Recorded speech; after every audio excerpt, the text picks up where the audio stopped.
On PM Express tonight, a big conversation that has ensued over the last 48 hours since the president appointed 3 new members to the Electoral Commission. The questions around our constitutional desire to guarantee the EC's neutrality has come up, and civil society organizations have spoken in the wake of the appointments, but also the NDC in particular has voiced some concerns. We need to ask the question tonight: does the partisan affiliation of members of the Electoral Commission matter?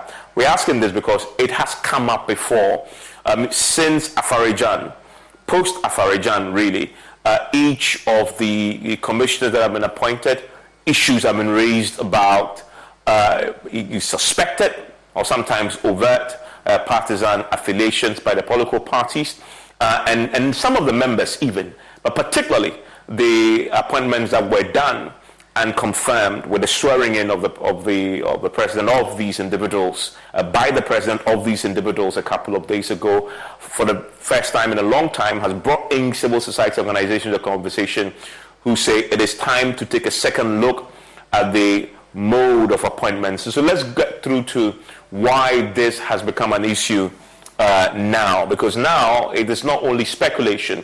People are now beginning to produce some evidence to suggest that at least one of the individuals appointed is overtly partisan.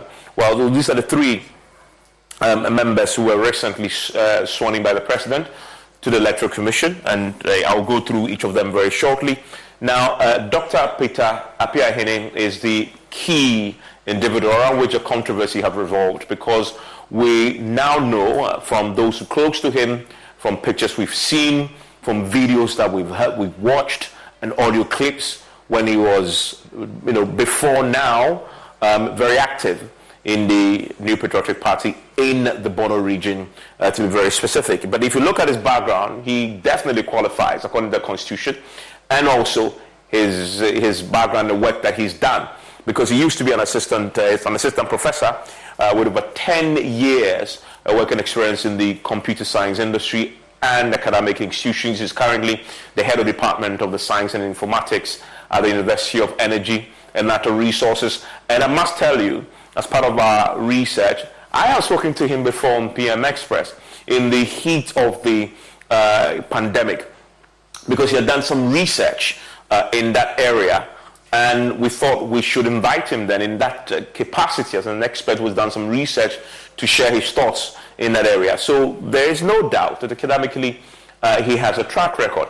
The issue that has been raised is the establishment of the fact that he used to be a patron of TESCON at the University of Energy and Natural Resources. Now, the NDC in particular and CDD had made the point that overt political affiliation and activism in the past raises fundamental questions, not necessarily constitutional questions, but questions about perception, that it's very critical when you're going into an election with stakes that high, right?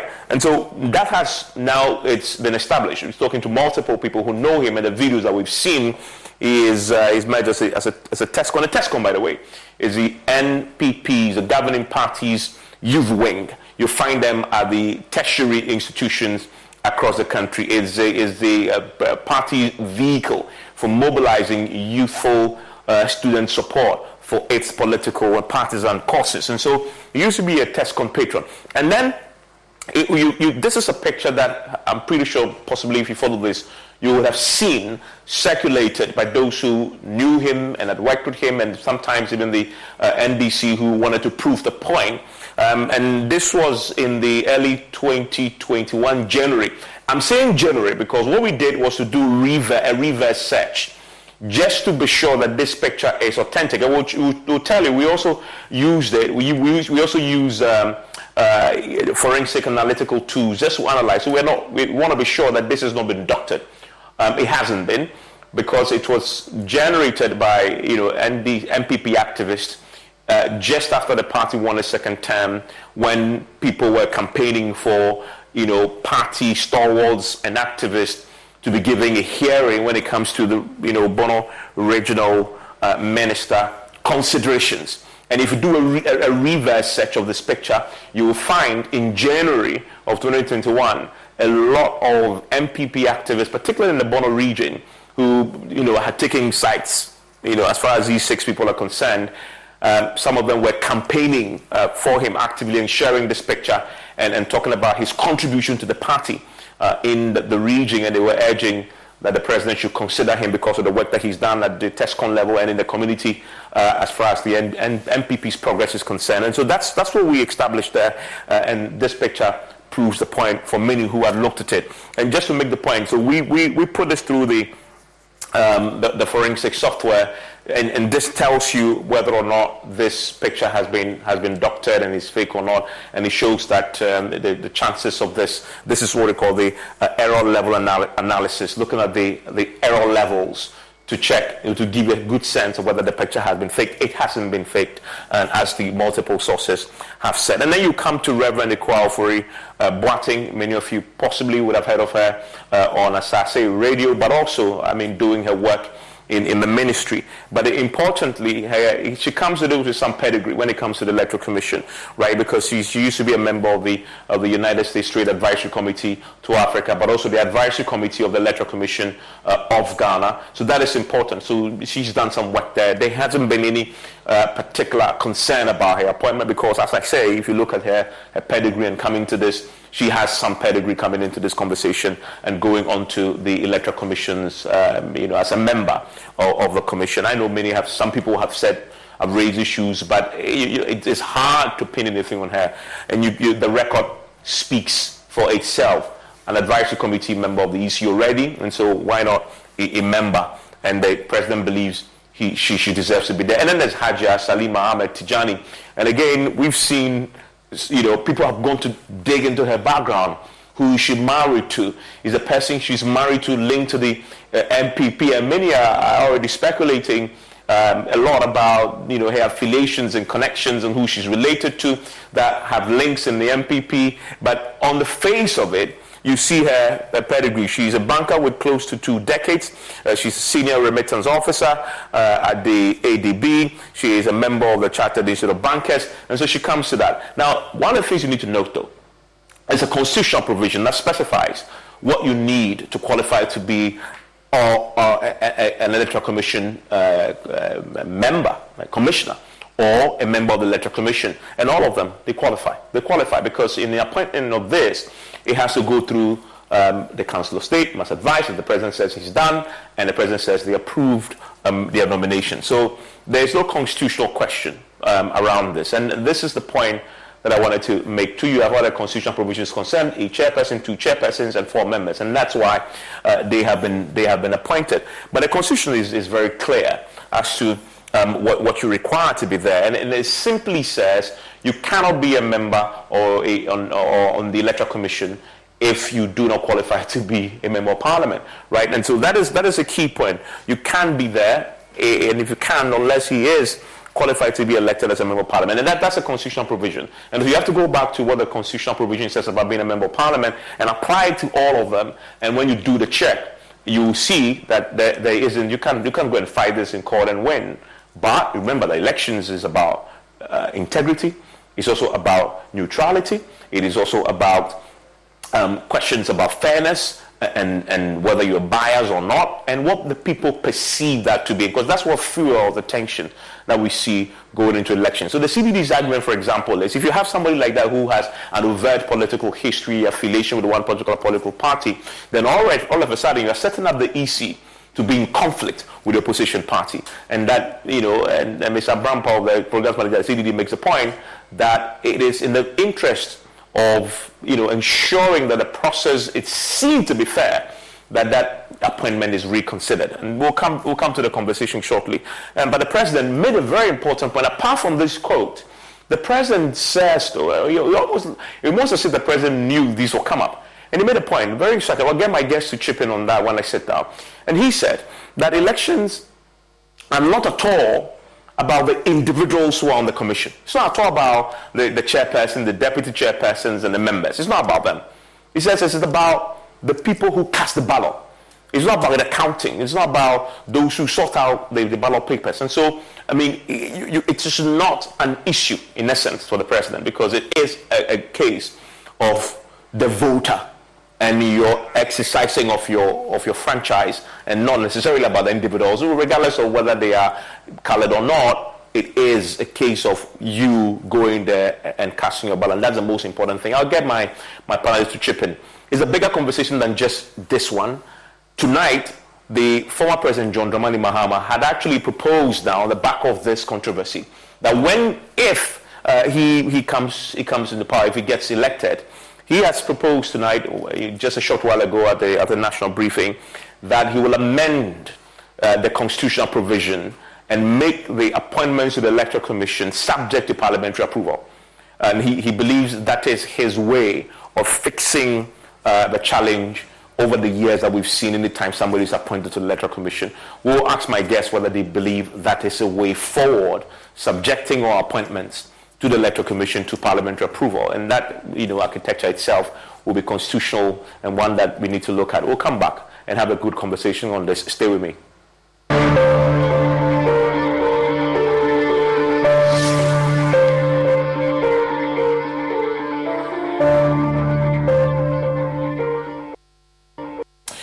Alex Egbefia is with the NDC. You know him, former minister under the John Mahama administration, Minister of Health. He's a director, NDC International Relations Directorate. Also, Henry Nana Boakye, Nana B, you know him. He's the national organizer of the New Patriotic Party. Both gentlemen joins me via Zoom. Dr. Asa Asante is a political scientist. He's a senior lecturer with the Political Science Department at the University of Ghana Political Science Department. Thank you very much. If you need mulch, we've got you covered at the Home Depot, where you can get 3 bags of Vigoro Premium Wood Mulch for only $10. Protecting your plants? Mulch. Accenting your landscaping? Mulch. Stabilizing moisture levels and guarding your garden? Mulch. Protect your yard and bring on spring with black, red, and brown Vigoro Premium Wood Mulch at a new lower price of 3 bags for $10. Right now at the Home Depot. How doers get more done. Valid March 5th through May 17th. In-store only. Color selection varies by store. Limit 60 bags per customer while supplies last. Gentlemen, for your time here on PM Express. And I guess I would like to start with you, Mrs. Egbefia. Just a short while ago, your flag bearer aspirant and former president, John Mahama, was speaking at an event at UPSA, and he commented on this. He obviously condemns it, and then says the solution to the problem is to amendment of the Constitution to make the EC appointments subject to parliamentary approval. You believe that, and we've illustrated this already, so there's no need to go back there, but if you may, that because of the one of the individuals' known previous affiliations raises issues. What about the argument that there's nothing unconstitutional about it and the president has just simply discharged his prerogative? Good evening, Evans, and good evening to my co-panelists as well. I think that it's so obvious, I don't even think it needs to be debated. It's clear that in a situation like this, it's imperative that partisan colors for certain positions in this country should not be overtly or cannot be overtly shown to have been demonstrated in the past. Because it means that on every decision that person is involved in, it will be scrutinized 10, 15, 20 times more than it should be, because there's already a fear and a belief that that person doesn't approach it in a fair manner or a neutral position. And that, whether right or wrong, is the perception that is created by allowing somebody who is clearly overtly partisan, but is coming into a position of a referee to actually hold such an office. I think it's so obvious that I don't know why it keeps being done. It has the ability to threaten our very democracy. Elections in Africa are some of the most tense periods in the democratic dispensation of countries. And any step you take that is going to heighten that tension is not advisable within the African context. It was done with Dr. Bosman Asare, and when statements such as the NDC is a threat to Ghana's democracy from a referee, it shows clearly that we, as a political party, do not trust him to be dealing with matters pertaining to a game of this nature, if I can call it a game. And therefore, to bring in another person at this stage to join him and others is a bit unfortunate. It sends out a message that the president does not intend to have a level playing field. Tells us that perhaps the Council of State, who are complicit in this, should be a little bit stronger. And I will go a step further in saying that the constitutional review must look at how the composition and the powers of the Council of State should be used. Because if they are going to be simply a rubber stamp, then there's no point in them being there in their existence. This is so obvious, it's so clear. I don't even know why we are even debating it. He should not be allowed to do. Alex, stay with me. And then you've heard the complaints of the NDC. I know you've had some time to reflect on this. What's the position that you articulate now?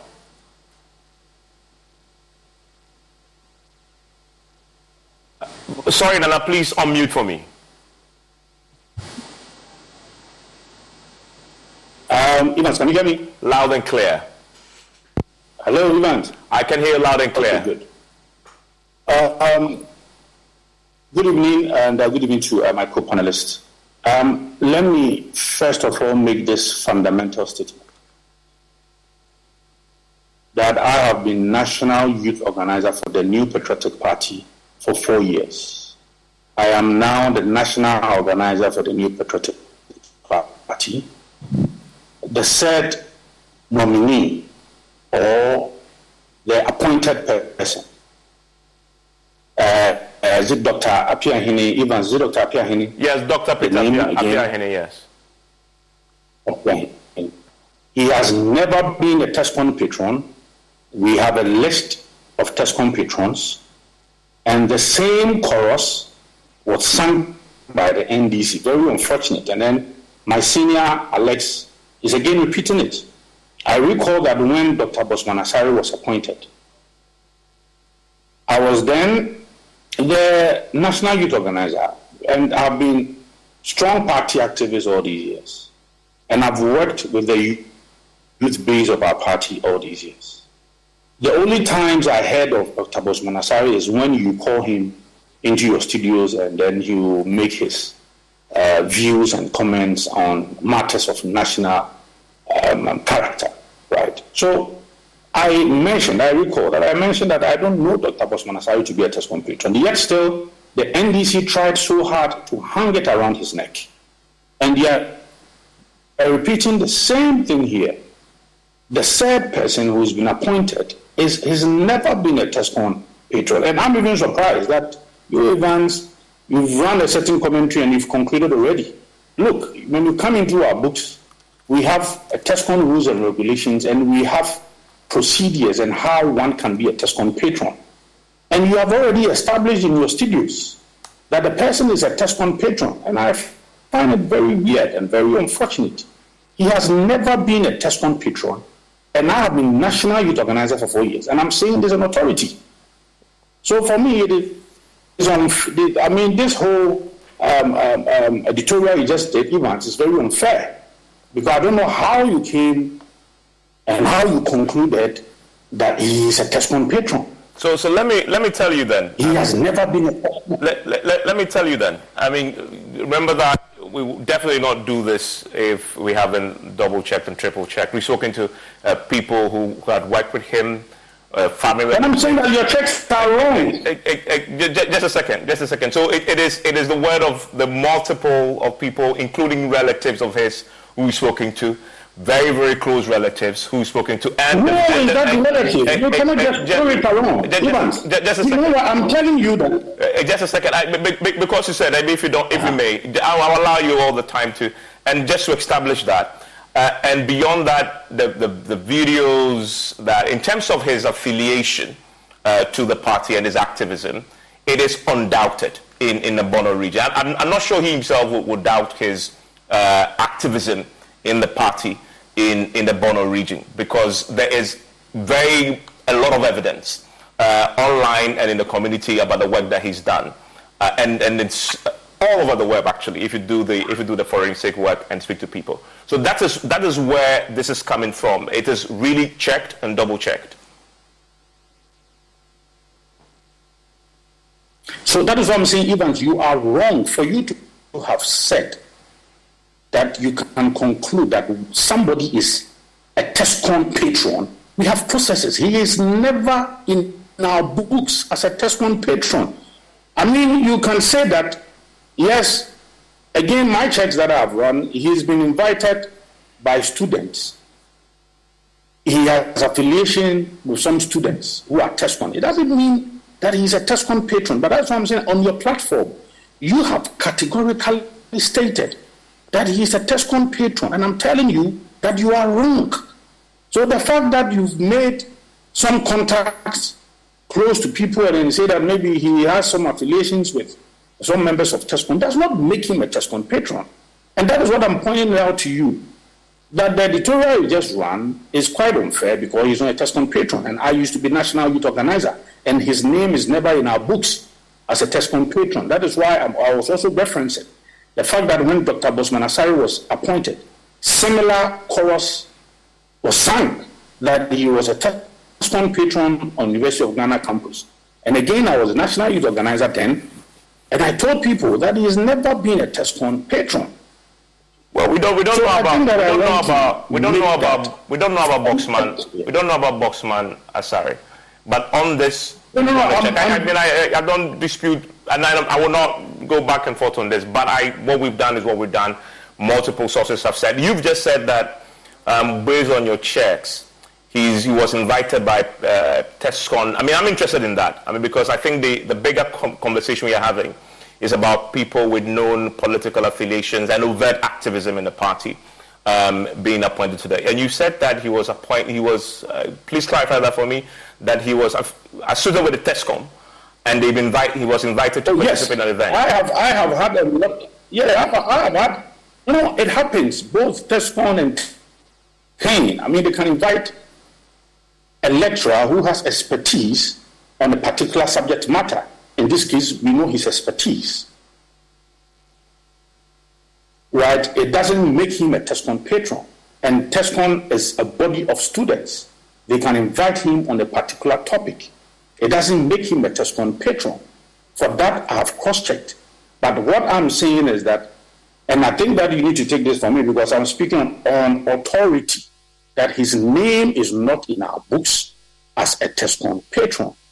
That is it. And I brought in the issue of Dr. Bosman Asare because when my senior Alex was making his comment, he inserted that bit that it happened during Dr. Bosman Asare's appointment, and that they mentioned it, that he was a TESCON patron and all of that. That is why I brought that in. So I just wanted to make this fundamentally clear. I mean, moving on, what I think is important is that we are discussing the neutrality of the Electoral Commission. And I don't think that it can be compromised in any way. They have sets of rules. They have their guidelines. They have laws regulating their practices.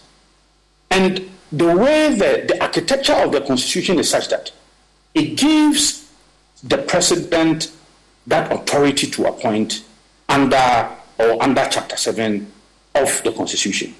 Article 44, 43, 44, 45 talks of the Electoral Commission. Now, and the qualification criteria is also spelled out clearly, that to be appointed as a member of the Electoral Commission, you should qualify to be a member of Parliament. Is also clear. That is also noted down. So the mandate of the president to appoint a member of the Electoral Commission would clearly give anybody who would want to oppose the president that sense that the president is not being neutral, and the person being appointed is not a neutral person. Why? Because the appointing authority is the one who is doing the appointment. But that has been the case. So for me, I don't think that this issue of neutrality will come in. And I expect that once he's been appointed, he's a professional person. I've read about him and I've cross-checked his background. He's a professional person, he's competent, and clearly he can discharge his work, and he's going to, for me, be a very neutral person. I think that is where the argument should be. But this issue of people trying to, crowd this whole conversation along the lines of partisan nature is quite unfortunate. Yeah, Again, he's not a testament.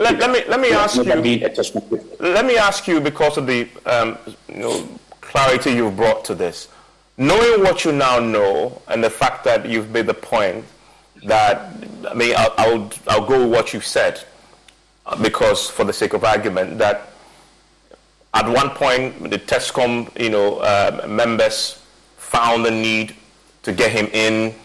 And the records are there to show his activism in the party, in the region.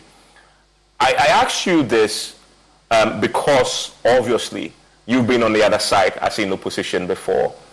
If John Mahama Say had made an appointment like this, and you had found the things you know now as a national organizer, or had come up, do you sincerely would say that you wouldn't have any questions to raise about that appointment when he's going to the Electoral Commission a year before major elections, if you were in opposition?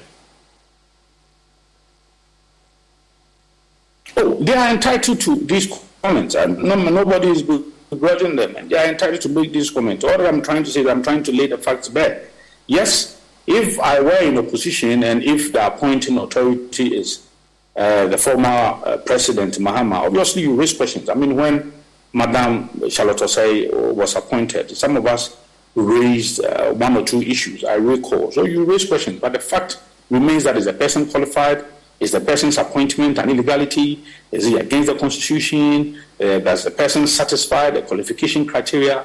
If that is the case, yes, you can make any other auxiliary points, but the fact of the matter is that the person is qualified and the person can discharge his duties without fear or favor, and I expect the person to be neutral. Look, we have had instances where some justices of the Court of Appeal, Supreme Court, way before, we have had Supreme Court justices who have been parliamentary candidates for political parties before, and they are yet appointed, and then they come and then discharge their duties without fear or favor. We have had so. I recall recently, the General Secretary for Ghana Medical Association also recently resigned, and then he is contesting to be on the NDC's ticket. Let me be frank. Anytime I listen to him, you would have this sense that you are listening to somebody who is very fair, neutral, and who is fighting for a cause.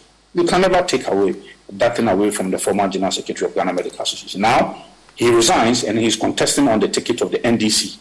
So, because he's contesting on the ticket of the NDC, all the good things that he said, or how he's performed his duties out of that element of neutrality, then today I can come onto your set and say that I take everything out, or whatever I hold. I have him in high esteem. So all the things that I've said about him, because now he's contesting on NDC ticket, I've wiped everything off. That is not the case. All of us, one way or the other, will have, that kind of affiliation here or there. But the most important thing is that the person qualified. Yeah. That is the most important thing. Yeah, right? So then you raise an important point. I am also just briefly. And this is just to make the point, to put in the bigger context. You make the point, we've had this in the past, and keeping them honest, Gabriel Scott-Parman, for example, was appointed to the Supreme Court. We know before that he was the General Secretary of the PNC, right? I think John Mahama did the appointment in 2015. Just to track that history. But the final question to you before I bring in Asante, to the bigger question, Nana Boakye, does the previous known political affiliation of a person matter in an appointment to the Electoral Commission, considering that they are to be referees in an election? Does that matter? I don't know the level, but you can certainly not appoint Nana B. If the president appointed Nana B as a member of the Electoral Commission, obviously I would even decline accepting that. It's not for me. I would be very, very, very frank. As a national youth organizer, I've mentioned, people may try to say that he has some affiliation because maybe he knows this person. And then I think I saw even a poster where people had also put his name out as seeking to be regional minister. So because of that, people would create that sort of inference. But for me, I think the level of affiliation is key. My level as national organizer, practically, yes, I may qualify, but it will not be proper for you to appoint Nana B as a member of the Electoral Commission. But for me, I sort of find it very difficult to determine where it is, although maybe you can pinpoint and say that he has a little bit of affiliation. But look, the fact of the matter is that I'd rather place his qualification, I'd rather place, his competence far above this marginal affiliation that you have actually created. But if it were to be Nana B, then obviously it's so clear, it's glaring, and then you cannot just put this person out as a member of the Electoral Commission. Okay. Dr. Asante, what's your take on this? Very interesting conversation. Good evening to Evans and then my co-panelists and viewers. It's very interesting. One, if what Nana B is saying is anything to go by, then we don't have a conversation. That the gentleman was never a TESCON patron. That is one leg of the conversation. The other was that, according to you people, your checks, that is politically exposed person. That is the crust of the matter. If indeed he's a politically exposed person, then you cannot put such a person onto a body that is supposed to be independent and neutral. Because anything that the person does, whether that... If you need mulch, we've got you covered at the Home Depot, where you can get 3 bags of Vigoro Premium Wood Mulch for only $10. Protecting your plants? Mulch. Accenting your landscaping? Mulch. Stabilizing moisture levels and guarding your garden? Mulch.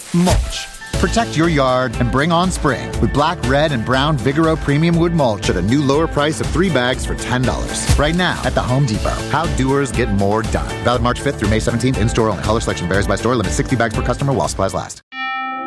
At Rocket, we know buying and selling a home is a lot. Rocket has a way to help with that. When you sell with Rocket Homes, you can get up to $7,000 back after closing. Plus, you can buy with Rocket Homes and finance with Rocket Mortgage to get up to $10,000 cash toward closing from Rocket Mortgage. We know, it's a pretty big deal. And one you can get only with Rocket. Visit onlywithrocket.com to get started. For purchase transactions only, must lock rate between 331 and 831. Call 8337-ROCKET for conditions and restrictions. Equal housing lender licensed in all 50 states and MLSConsumerAccess.org number 3030.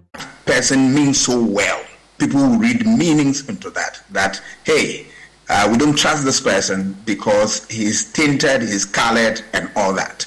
So it is for the integrity of the commission and the work that they do that framers of the Constitution and people who develop such concept for election management bodies, that you always want to have people who are neutral. Neutrals are very critical because of the work that they do. Because each party is, eyeing for power, and that if they feel that somebody is put in a certain position that creates problems for them, obviously they will voice out. It's a very tense business, and that you don't want anything to mar the process. So what we want to ascertain is that, is he a politically exposed person? That question, I think I want my brother. Yeah, I mean, just okay. I mean, Nana B said before you came in, he used the words marginal exposure, marginal affiliation to the MPP. Does that qualify or disqualify him based on the criteria of neutrality? If taking Nana B's own word, marginal affiliation with the party.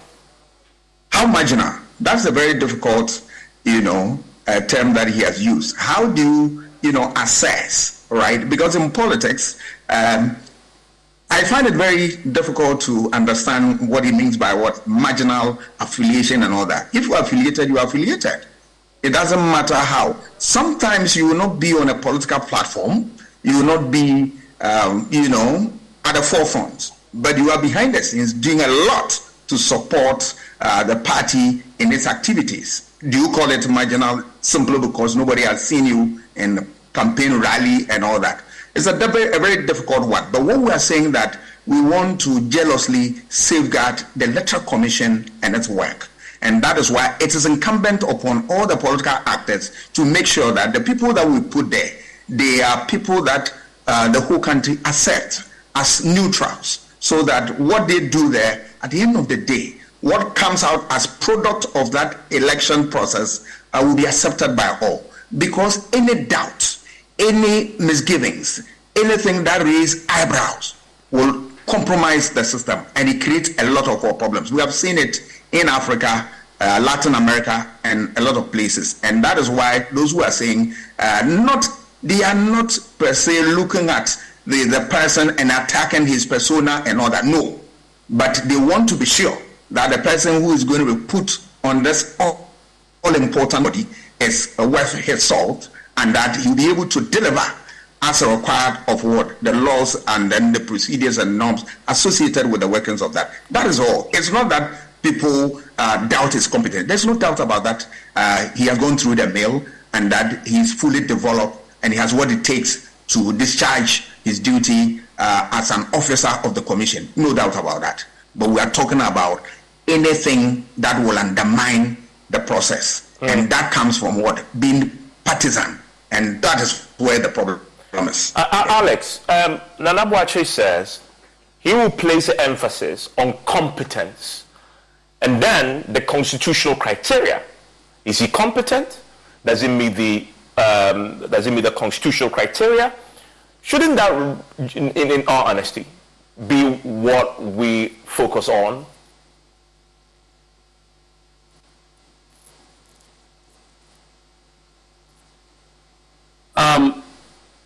Evans, the fact of the matter is that the defensive posture of Nana B in the first place, coupled with your opening, says the story completely. Because, as Dr. Santi has indicated, it is not, you're trying to now say, oh, he's not TESCON, therefore he's not. He is politically exposed. He is known as a person who has strong leanings towards the MPP. In fact, in my opening, I didn't mention, and if I did, I stand to be corrected, I didn't mention TESCON. I went with what you had said, because your opening had even given us the background, and that's why Nana B went for it. Yeah. I was more just interested in the fact that this is somebody who, like Bokunana Asari, was known to have strong affiliations with a political party. And any way you twist it, whether you say it's marginal, and you want to put a definition of marginal, it is for everybody to look at what is out there and decide, is this something we should be doing to ourselves as a country, when we should be having neutrality in positions of this nature? And I'm saying it is not right. The EC has enough problems already trying to demonstrate that the actions they are taking to us as a political party are based on fair and logical processes. This is not the time to rock the boat. Are they saying there are no people in Ghana who can fit this bill other than people who have certain affiliations? What is even more interesting is that 3 people were nominated. Why is there no noise about the other 2? Why is the noise about just this particular person? So it is clear that his posture in the past is clear for all to see, not the other 2. You said it in your opening. But what it does is that people now begin to dig the other 2 even more because of what they have found on the first person. And that is unfortunate for them, because in reality, they have gone through based on competence, as you said. But when you have such an affiliation, which is so at the forefront of it, And people have to come and defend it in terms of whether or not you belong properly or you don't, or it's marginal or it's not marginal. You've already, as far as I'm concerned, failed the test as far as that goes. And I would humbly suggest to the president that that particular appointment should be withdrawn. But we all know that he's not a listening president. So we say it for the purposes of record, not that we expect him to do anything. Nana, what do you say to that? I think that we are shifting the goalpost a bit, and I'm happy. First of all, we've established the point that he's never been a TESCON patron. I mean, that is so clear. Secondly, you see, this affiliation for me is perceived. It's perceived. And again, when Senior Alex was talking, he brought in the issue of Bosman Asari. The same thing, it was perceived. So are we saying that now perception should be also part of the criteria? The moment that you are perceived to have an affiliation with a political party, that automatically disqualifies you from being appointed onto a certain position. Is that what we are saying? I don't think so. Look, and then again, the poster you showed, Evans. Yeah. For my checks, he has never applied to the regional minister. He never even loved it. I mean, that was a poster from, I think, Space FM or so, and then they had put together people they thought that could fit the bill. He had never made any application to the presidency or to the party or anybody that he wanted to be a regional minister. So for me, all of these things are perceived affiliations. And that is why I'm saying that for me it would be improper for us to say that because this person is perceived to have an affiliation with Evans, to have an affiliation with Nana B or Alex or Mr. Asa, so that person automatically is disqualified from. Even when in this case, that is not it. Even when in this case, you've seen the person at party events speaking, party people actually, and I said we did a reverse search. You see party people campaigning for him aggressively. It's a party event. You still say that should still not matter in the consideration. Campaigning for him campaigning for him to be appointed. I mean, because they were attesting to his contribution to the party in the region. Even when you see that it shows in 2021 January, and there's a lot of facts around that. You saw something like that. Is what I'm saying. That it was all the things Evans you are saying. It appears that it's not really based on some proof or evidence. It appears that it's rather on hearsay, and the thing that it's not. I mean, it's not on hearsay. I'm saying that. Remember what I said. No, we did a reverse. Just a second. We did a reverse search, and that will show you the chatter. Yes. The chatter, people's names, who they are, and what they were saying about him at a certain point in time.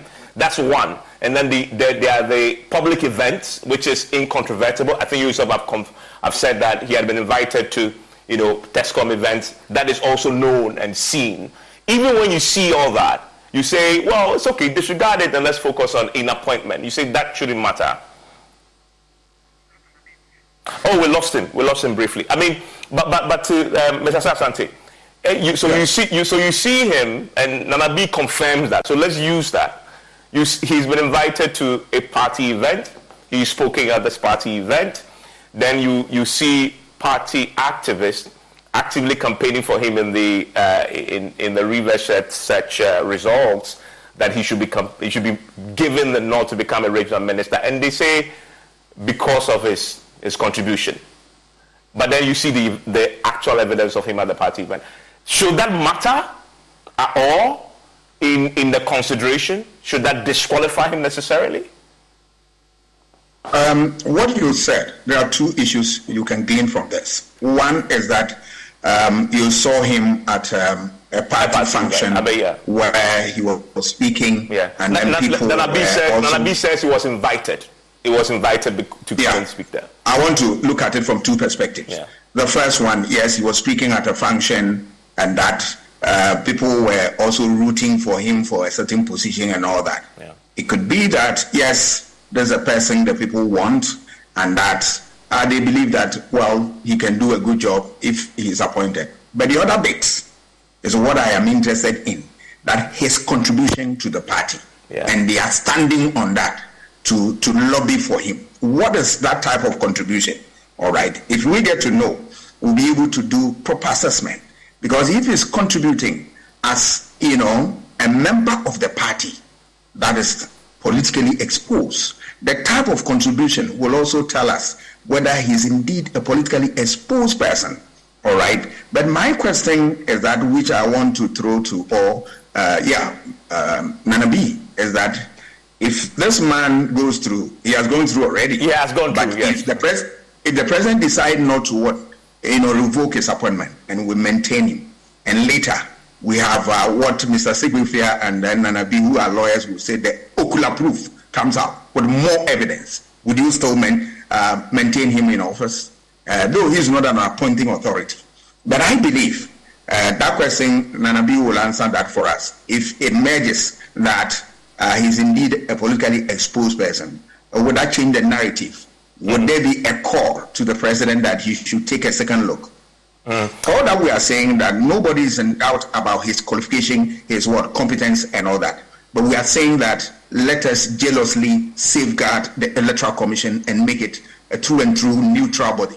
Because the independence and the impartiality of the Electoral Commission leads to what? Democratic consolidation. It's critical that these two variables, once you want to jettison them, I'm afraid you are likely to have problems from the political actors themselves. The parties will complain, and you go for election, the slightest problem, people will not accept results, and the rest of them. Nobody wants this. Yeah. So we always want to tread cautiously. As a wrap up, Doc, let me quickly run this by you, and I'll get all of you your thoughts on this. Because MPP did complain about Charlotte, they raised similar concerns. And then when Madam G. Mensah was appointed, we saw the NDC raise similar concerns. And then we are having this. That is the big picture. To deal with that, there's a suggestion tonight, and this is one of it, which is that amend the constitutional provision and make all appointments to the Electoral Commission, members and commissioners, subject to parliamentary approval. Is this something that you support? And if not, which other way can we deal with this recurring problem that we see each time somebody is appointed to the commission? What you are saying is true, because if you read the literature, there are a whole ocean of literature on this matter where people have complained over the years, depending on the party which is office and then the one in opposition. They just change polls and all that. But come to what you have said. The suggestion by John Mahama, I think, I have no doubt in my mind that it will work. It's a good thing, because the same thing like ministerial appointment where the parliament have to approve or disapprove of that appointment. It has proved to be one of the best, and this started in Athens and all that. We have followed it through, and it's working for us. There are scholars who have also suggested a few of them. Professor Achuayi in 1998 suggested. If you need mulch, we've got you covered at the Home Depot, where you can get 3 bags of Vigoro Premium Wood Mulch for only $10. Protecting your plants? Mulch. Accenting your landscaping? Mulch. Stabilizing moisture levels and guarding your garden? Mulch.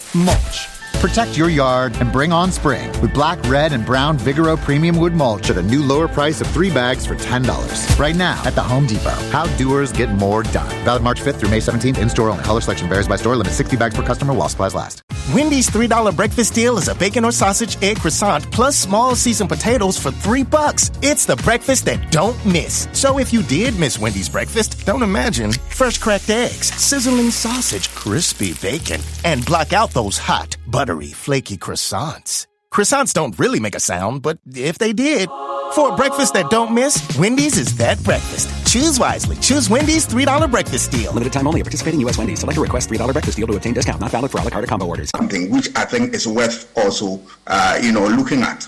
That let us have civil society organizations being represented by Ghana Bar Association, Catholic Bishop Conference, Christian Council, and the rest of them. And you have 1 or 2 political appointees from the president.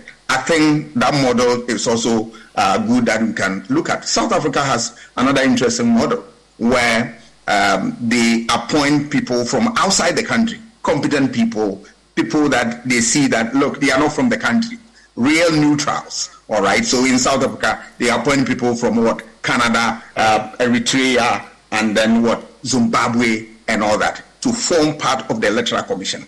If that is what we want to go, that route, I think that it can help. All that we need to be sober and let us admit that these things are worrying us. So we want to deal with the problem head on. And yeah. the Mahama suggestion, for me, have triggered the whole conversation. Yeah. If you don't want any of one of this has served the test of time over the years where Parliament approved nomination and all that, and we are all for it. Let me get Nabi. So I mean, clearly, NPP, you've also had issues in the past.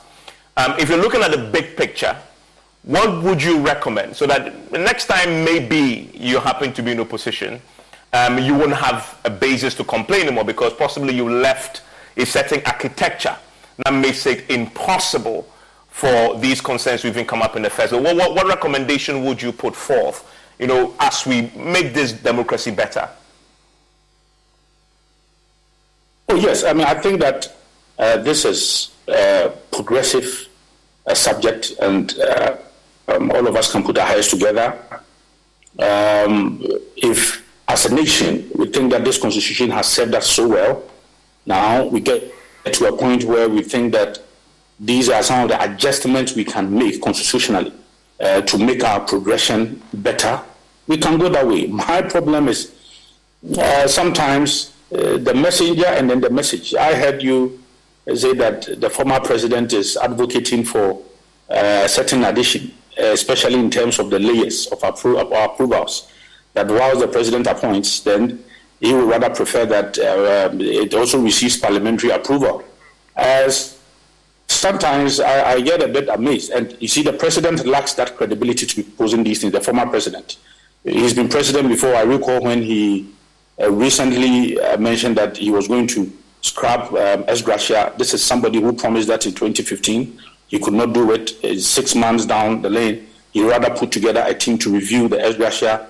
He's asked, and then he says that he's chopped the money. He's now a pensioner. So you see, sometimes coming from the former president, I don't think that, for me, I would place so much importance on it. I think that, but as a nation, all of us can put our heads together and to be thinking along this line. But I think that the former president rather is trying to cash in politically on some of these things and then making these promises because he is a presidential hopeful or presidential aspirant. But for me, he lacks the credibility to be making such proposals. He's been there before. Yeah. He's made appointments before. So why is it that the time that he received or he got these appointments, right, he had the powers, he had the constitutional mandate to trigger these amendments. He never did so. Yeah. He rather made some appointment as well as a president. Let me give a bite. Today, he's telling us that when he becomes president...